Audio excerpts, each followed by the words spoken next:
అందరికీ నమస్కారం అండి. మన వారాహి అమ్మకి నమస్కారం చేసుకుంటూ ఈ వీడియో ఆరంభిస్తున్నాను. ఇక ఈ రోజుటి వీడియోలో మన ముందు వారాహి అమ్మ వాగ్దానంలో మన ముందు ఒక 3 కుండలు ఉంచారండి. ఆ కుండలో ఏముందో, ఏ యొక్క నంబర్ కుండ తాకితే నీకు రాబోయే అదృష్టం ఏంటో అని అమ్మవారు మనకు తెలియపరుస్తున్నారు. వారాహి అమ్మ మనకు ఎలాంటి అదృష్టాన్ని అందిస్తున్నారు అని ఏదైనా ఒక కుండ తాకి చూడండి ఫ్రెండ్స్. తప్పకుండా మీకైన అదృష్టం మీకే చేరుతుంది. ఎటువంటి సమస్యలకైనా సరే చక్కటి పరిష్కారం చూపే మనకు తెలిసిన ఒక గురువుగారు ఉన్నారండి. శ్రీనివాస గారజు గురుజీ వారాహి అమ్మవారి ఆశీస్సులతో జ్యోతిష్యం చెబుతారు. ఈయన నెంబర్ 1 వశీకరణ స్పెషలిస్ట్. అంతేకాకుండా స్త్రీ పురుషుల మధ్య ఉన్న పరస్పరం ఎటువంటి సమస్యలు ఉన్నా సరే వాటికి శాశ్వత పరిష్కారం అనేది గురువుగారు చూపిస్తారు.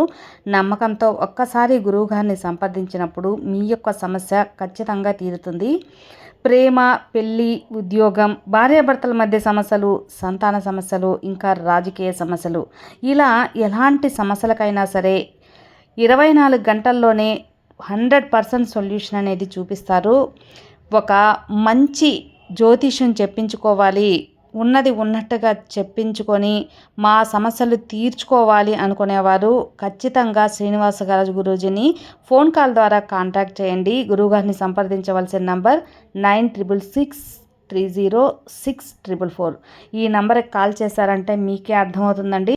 నేను చెప్పించుకొని నాకు బాగా చెప్పారు గురువుగారు, అన్నీ చెప్పినవన్నీ అలాగే జరుగుతున్నాయి అని నాకు తృప్తిపడి నమ్మకం కుదిరిన తర్వాతే మీకు తెలియజేస్తున్నానండి. కాబట్టి గురువుగారిని ఒక్కసారి ఫోన్ ద్వారా సంప్రదించండి. మీ యొక్క సమస్యలని తీర్చుకోండి ఫ్రెండ్స్. ఖచ్చితంగా మీకే నమ్మకం కుదురుతుంది. ఇక ఈరోజు అమ్మవారు మనకు అందిస్తున్న వాగ్దానంలో 3 కుండలు తాకారు కదా ఫ్రెండ్స్. మీరు అమ్మవారిని తలుచుకొని ఏ ఒక్క కుండ తాగుతారో మీకు ఎలాంటి అదృష్టం వస్తుందో ఖచ్చితంగా విని తెలుసుకోండి. మొట్టమొదటిగా 1వ నంబర్ కుండ ఎవరైతే తాగుతారో అందుకు అమ్మవారు ఇలా అందిస్తున్నారు సందేశం. నువ్వు ప్రతి విషయానికి ఏదో ఒకటి జరిగిపోతుందని చాలా భయపడిపోతున్నావు. నీ కుటుంబంలో వారికి ఏదో జరుగుతుందని భయంతో బెంబేలెత్తిపోతున్నావు. ఎందుకు బిడ్డ అంత భయం? ఇతరులు కుళ్ళు కుతంత్రాల వల్ల నీ ఎదుగుదలని ఆపాలని చూస్తున్నారు. కాబట్టి కొంచెం జాగ్రత్త అనేది నువ్వు వహించాలమ్మా. నీకు దేనికి కూడా ప్రశాంతత అనేది లేకుండా పోయింది. దేనికైనా ఏ పని చేయాలన్నా ఆలోచించి జాగ్రత్తగా తీసుకోవటం చాలా ముఖ్యం. ఇప్పుడున్న పరిస్థితుల్లో నువ్వు అలాగే ఉండాలి. అలాంటప్పుడు నువ్వు ఎవరో అన్ని విషయాలు పట్టుకొని ఆలోచిస్తూ వారి గురించి వీరి గురించి ఆలోచిస్తూ నీ యొక్క సమయాన్ని వృధా చేసుకుంటున్నావు. ఇబ్బంది పడుతూ నువ్వు చెయ్యాలనుకున్న పనిని చేయలేకపోతున్నావు. ఎందుకు బిడ్డ? అలా చేయవద్దు. వెనుకంజ వేయవద్దు. నువ్వు చేసే పనిలో కష్టం శ్రమ దాగి ఉన్నాయి. కష్టపడి శ్రమిస్తూ ఉన్నావు. కానీ కొందరు నిన్ను దెబ్బతీయటానికి ప్రయత్నిస్తుంటారు. వారిని నీ మీద ప్రేమతో చెబుతున్నారని నమ్మిస్తారు. అలా నమ్మవద్దు. వారి మాటలు అస్సలు నమ్మవద్దు. అతి కొద్దిగా నీ యొక్క జాగ్రత్తలో నువ్వు ఉండాలి. నీ యొక్క ప్రతి కదలిక వారు గమనిస్తూ ఉంటారు. కాబట్టి నీ యొక్క రహస్యాలను అసలు తెలియకూడదు. ఎవరికో భయపడి నీ ప్రణాళికను మార్చుకోవద్దమ్మా. నీ లోపల ఉన్నది లోపం ఏమిటి అంటే అందరినీ ఇట్టే నమ్మేస్తావు. నిన్ను నువ్వు నమ్మకంతో ఉండాలి. నీపై నీ నమ్మకం ఎంతగానో పెంచుకోవాలి. ఈ అమ్మని నువ్వు పూజిస్తున్నావు కదా, అందుకే ఇంత జాగ్రత్తలు చెబుతున్నాను. నా భక్తులు ఎవ్వరు కూడా మోసపోకూడదు, అజాగ్రత్తగా ఉండకూడదు అన్నదే నా యొక్క ఉద్దేశం తల్లి. నీకు ఏదైనా ఆపద వస్తే చూస్తూ ఈ తల్లి ఊరుకోను. నువ్వు ఎదుటివారి మాటలు విని నీ భవిష్యత్తు పాడు చేసుకోకుండా నీ తెలివితేటలు ఎంతో ఉన్నాయి కదా, వాటితో ఎలా పెరగాలి, ఎలా ఎత్తుకు ఎరగాలి అనేది ఖచ్చితంగా చూసుకో. నీ తెలివితేటలను ప్రదర్శించు. ఖచ్చితంగా నువ్వు అనుకున్న స్థాయికి వెళుతావు. అంతేకాకుండా ఎలాంటి అడ్డంకులు వచ్చినా నీ శ్రమ మాత్రం తగ్గకూడదు. అలాంటప్పుడే ఈ వారాహి తల్లి నీకు సహాయంగా ఉంటాను. ఓర్పుగా నిన్ను మంచి ఎత్తుదలకి ఎదిగిస్తాను. ఈ అమ్మ ఆశీర్వాదం నీకు ఎప్పుడూ ఉంటుంది. కష్టం చేస్తే ఫలితం ఎక్కడికి పోతుంది? కష్టం చేసినప్పుడే ఫలితం కూడా ఎదురు చూడాలి. ఇతరుల గురించి ఆలోచించకుండా నీ పనిలో నిమగ్నమయ్యుండు. విజయం ఖచ్చితంగా సాధిస్తావని 1వ నంబర్ కుండను తాకిన వారికి అమ్మవారు ఇలా చెప్పారండి. ఇక 2వ నంబర్ కుండ ఎవరైతే తాకారో ఆ కుండలోని ఉన్న ఆ సమస్యలు ఏంటి, అమ్మవారు ఏం చెప్పబోతున్నారు అని విందామా? బిడ్డ, నువ్వు 2వ నంబర్ కుండ తాకావు కదా, ఈ వారాహ్యమ్మ నీకు అందిస్తున్నాను చూడు. ఈ యొక్క మాట నీకోసం. నీకు ఉన్న సమస్యలకు, చిక్కులకు ఎన్ని పూజలు చేసినా, ఎన్ని మొక్కులు మొక్కినా ఏమీ నెరవేరడం లేదు అని ఎంతగానో చింతపడుతున్నావు. నిన్ను నమ్ముకున్న వారికి ఎలా అన్యాయం చేయాలనేదే నీ అర్థం కావటం లేదు. వారికి అన్యాయం జరుగుతుందా అని ఇతరుల గురించి ఆలోచిస్తూ బాధపడే మంచి మనసు ఉన్నదానివి. పూట గడవడానికి చాలా కష్టంగా ఉంది. అలాంటి కాలం మార్చాలి అని నన్ను ప్రార్థిస్తున్నావు. ఏదో ఒక దారి చూపకపోతుందా నా తల్లి అని ఆరాధిస్తున్నావు. ప్రతి దానిలో నష్టమే ఎదురవుతుంది అని చాలా నీరసించిపోయావు. నిన్ను నేను చూస్తున్నానమ్మా, గమనిస్తున్నాను. అన్నీ ఎలా వదులుకుంటావు చెప్పు? నిన్ను అలా వదలను. నీకు కావలసిన అద్భుతమైన కాలాన్ని ఇచ్చే వరకు నేను నిన్ను ఎప్పటికీ వదలను. పిల్లలు ఏది అడిగితే అది ఇవ్వకపోయినా సరైన సమయంలో తల్లి ఇస్తుంది కదా, అలాగే నీకు కూడా ఇస్తాను. ఏం తోచక అయోమయంలో ఉన్నావు కదా, పాపకర్మలు అవన్నీ కూడా నీకు ఎంతగానో దెబ్బ కొడుతున్నాయి.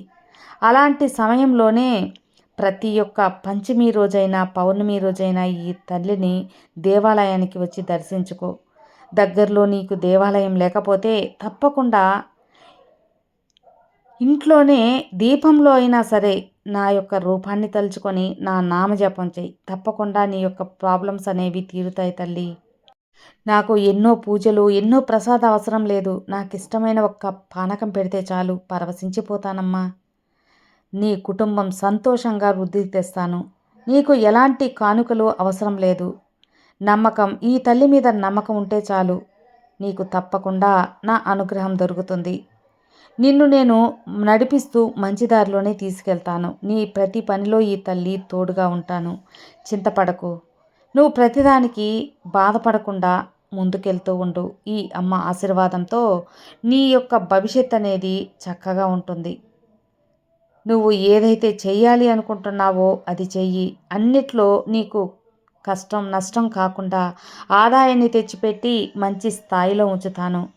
ఈ తల్లిని నమ్మిన వారు ఎప్పుడు కూడా చెడిపోయినట్టు చరిత్ర ఉందా? లేదు కదా. నేను ఎప్పుడూ నీకు అండగా ఉంటాను అని అమ్మవారు 2వ కుండ ఎవరైతే తాకారో వారికి అమ్మవారి సందేశం.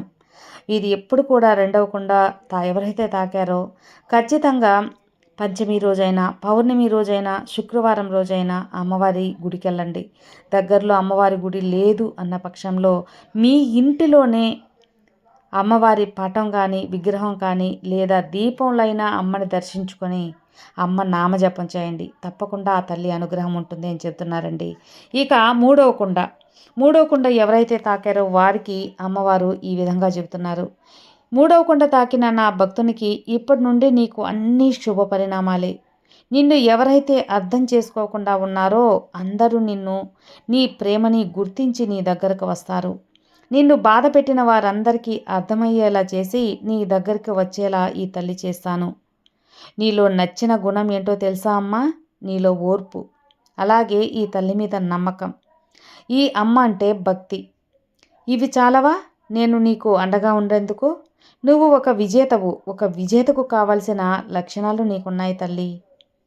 ఎవరు బాధించినా, ఎవరు ఏమి అన్నా కూడా ఓర్పుతో కొంచెం ముందుకెళ్ళిపోతావు. అందరినీ క్షమించేస్తావు.